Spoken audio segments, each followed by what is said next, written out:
Hello everyone, I am Mushtaq Hussain. In this video, I am going to explore and demonstrate site administration features for courses on Moodle LMS. First of all, we need to click on to site administration so that we get the features. So here you can see site administration, users, courses, grades, plugins, reports. So I am going to explore courses, the features of courses. So you can see these features over here. So let's see what do we have in manage courses and categories. So this feature help us to manage the courses as well as categories.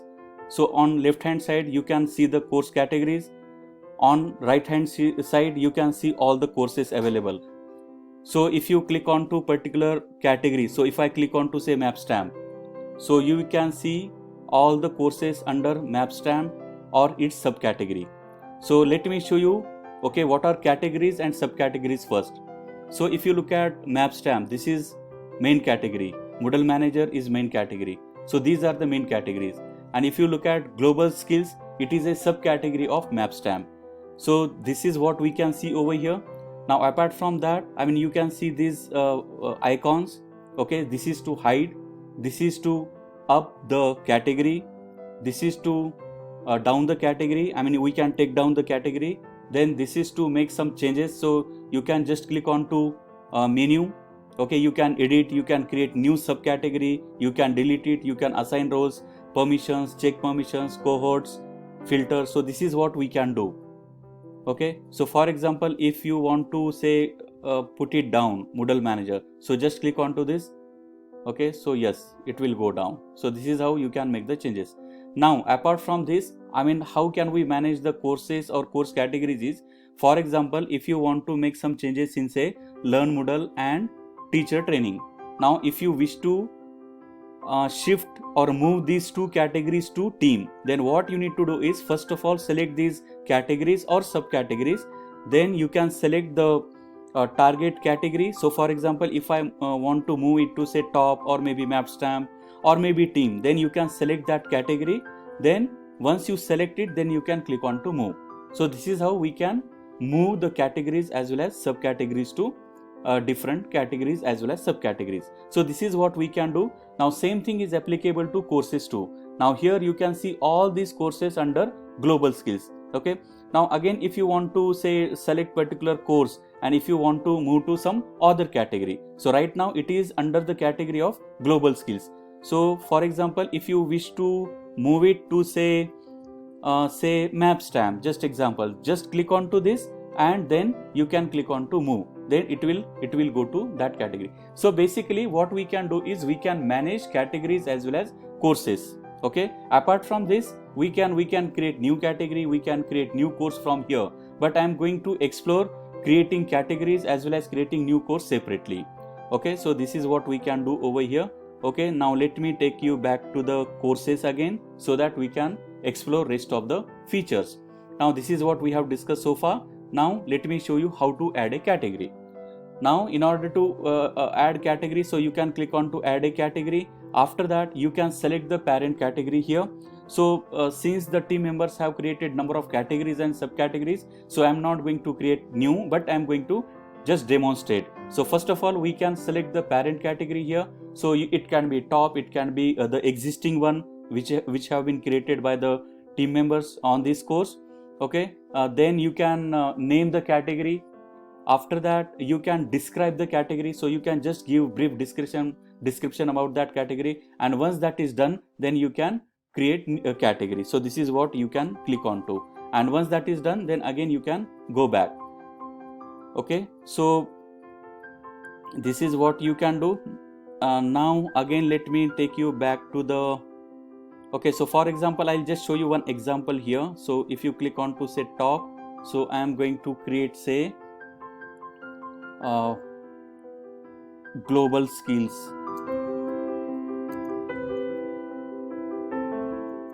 Global skills specialization. Assume that this is a category.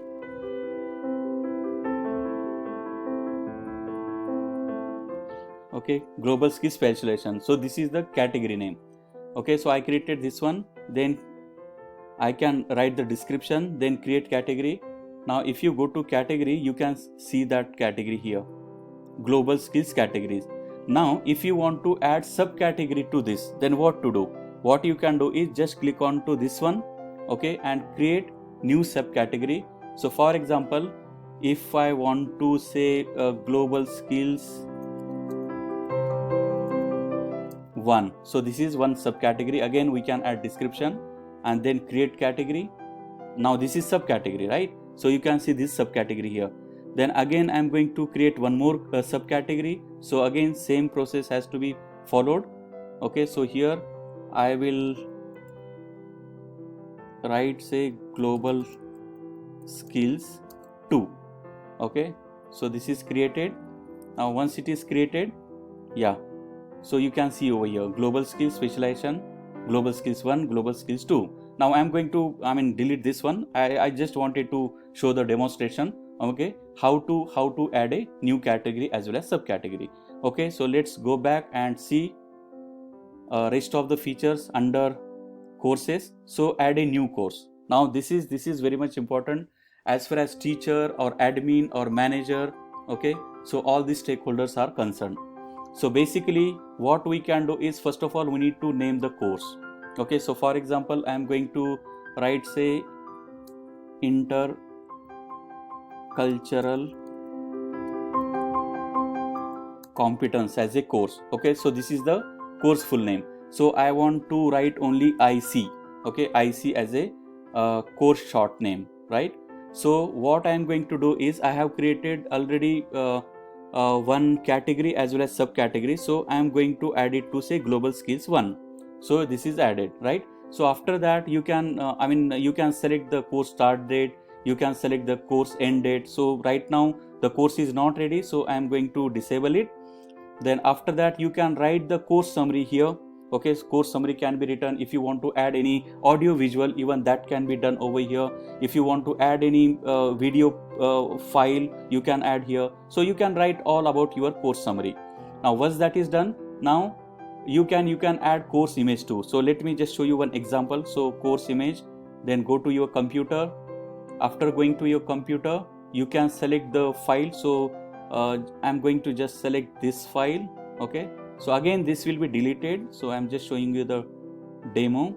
Okay, so let me save it as IC, then click on to upload this file. Then again it will ask you to, yeah, so this is how we can upload it, right? So this is uploaded. Now remember one thing, this will accept only these three formats. Okay, .gif, .jpg and .png. So apart from these three formats, it will not accept any other format. And one more thing to be remembered, it will not accept more than 512 MB of space, right? So that is what you need to see. Now most important thing is course format. So you are going to select the course format for your course, okay, online course on Moodle. So first of all we need to understand, okay, what of course formats we have over here. Now before I explore all these formats over here, let me tell something about courses. So basically courses are the spaces on Moodle where facilitator or teachers add learning materials and activities for their learners. Now the question is, who can create course or courses? So basically courses may be created by admins, course creators or managers. Then the facilitators can add the content and reorganize them according to their own needs. Okay, so maybe teachers can add activities, then resources, then labels, all of that, right? So this is what they can do. So this is all about courses. Now let me take you through all these formats one by one. So the first format is one topic format. Now what is this format? Actually this format shows each topic in a tab, keeping the current tab between calls to resources in such a way that when it returns from a Moodle as a blog or the glossary, it returns to tab from where you started. Okay, so basically this format is based on the Moodle standard format called topic. Okay, so this is topic based format, right? So here you can select number of sections as per your requirement. Okay, Now the next format is single activity format. Okay, single activity format. So once you select this format, now what you can see over here is forum. Okay, so what does this mean? So basically it has only one section and it allows us to add one activity only to the course. So it has got only one section and we can add only one activity. Now which activity you are going to select? So now right now by default it is selected forum. So you can select any one. You can select assignment, you can select book, you can select chart. So we have number of activities to select. Okay, so you can just go for one because it has got only one section. So this is all about single activity format. Now let's see what do we have. Next format is social format. So here we can see, now once you click on to social format, now let's see what we can see. Yeah, social format. So basically what we can see is number of discussions, right? So basically this is oriented around the main forum, the social forum. Okay, so social forum. So as far as forums are concerned, you can add number of discussions. So you can by default it is selected, okay, 10 discussions, right? So it is more of discussion oriented and you have social forums over here. So that is called social format. Then the next format is topic format. Okay, so if you click on to topic format, then it will take you to, just 1 minute. Yeah, so topic format. So here again we can select a number of sections to it. Okay, so now this is important format for any teacher or admin or the manager. Okay, because most of the courses are based on topic format. So in this format the course is organized into topic sections. So you can have multiple topic sections. For example, if you are planning for say a month course, okay, 4-week course or 5-week course, so accordingly you can select the courses. So if your course is of say 2 months, that is 8 months, so maybe you can increase the number of sections. So this is how you can create the sections. Okay, you can create the sections that a facilitator can give titles to, and we can create the sections and we can give the titles for each and every section. Then each topic section consists of activities, resources and labels. So for each and every section, okay, we can add activities as well as resources as well as labels, and this is default format in new Moodle installations. Okay, so this is one. Now which format do we have? Now weekly format. The next one is weekly format. Okay, now in this format you can see, in this format the course is organized week by week with each section having a date heading. Moodle will create a section for each week. You can add content, forums, quizzes, etc. in the section of each week. Okay, so basically it is a week by week course, and you will get a heading to each section. Okay, and it will each section it will create a section every week, and we can add number of activities over here. Okay, that is all about weekly format. And finally we have got advisor course format. So again this is one format which can be used. This is one of the default formats. Okay, so these are different types of formats. So basically what we are going to do is we are going to use say topic format. Okay, so you can select that one. You can create number of sections. You can select the sections over here. For example, I am going to use say 5 sections. Okay, you can add that. Then next option is appearance. Now in appearance you can see, okay, so language, so you can select any one of the languages over here. Okay, then you can for example, if you want to make say 5 announcements, 6 announcements, again it depends, right? So you can select number of announcements to make. Then show gradebook to students, yes, you can maybe you can go for yes. Then show activity reports, again you can select over here. Then next one is files and uploads. Okay, so when you add any files and uploads, so we need to make sure that, okay, the maximum limit is 512 MB. Okay, so apart from this you can go for 500 MB, 250 MB. Okay, so basically if you are an admin and if you want your teachers or manager to go for only 512 MB, or if you want to restrict them to say only 250 MB, so you can do this over here, right? So by default it is 512 MB. Then completion tracking, so yes, I mean we can enable it, so it is yes. Then groups, okay, so again it's up to you, no groups, okay, or force group mode, yes, no, okay. I think yes, we can go for separate groups or visible groups, so again it depends on the course, okay, but it's yes, I mean collaborative learning is based learning, so you can always form the group, and if you could allow your participants to form their own groups or own teams, that would be always better. So this is what you can select. Now we have got role renaming.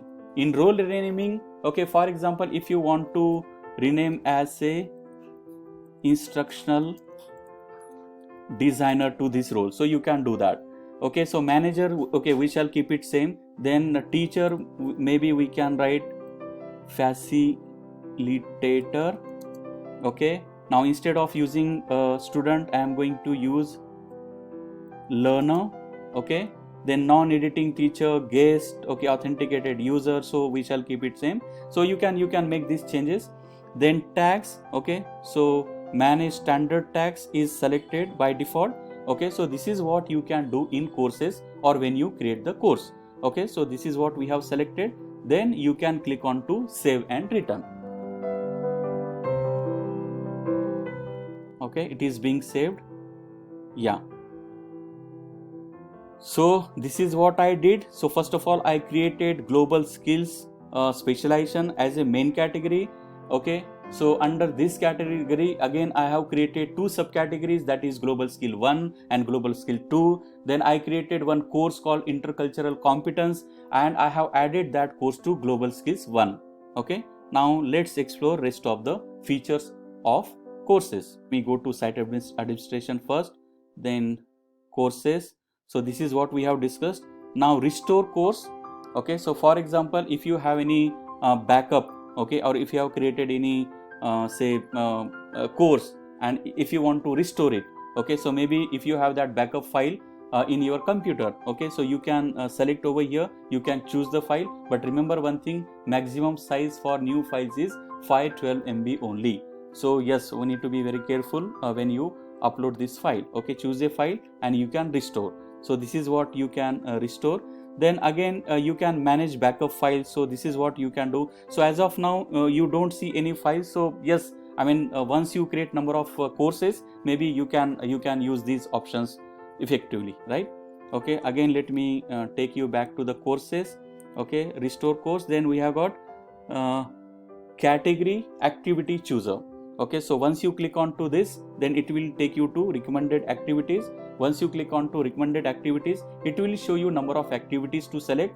Now again, based on your requirement, based on your course, so you can do that, okay. For example, if you want to add a URL or wiki or survey or simple certificate, okay, or page, so whichever you want, you can just click on to that option and you can add them to your categories in the form of activities, right? So this is what we can do in activity chooser of recommended activities. Then again let me go back to courses.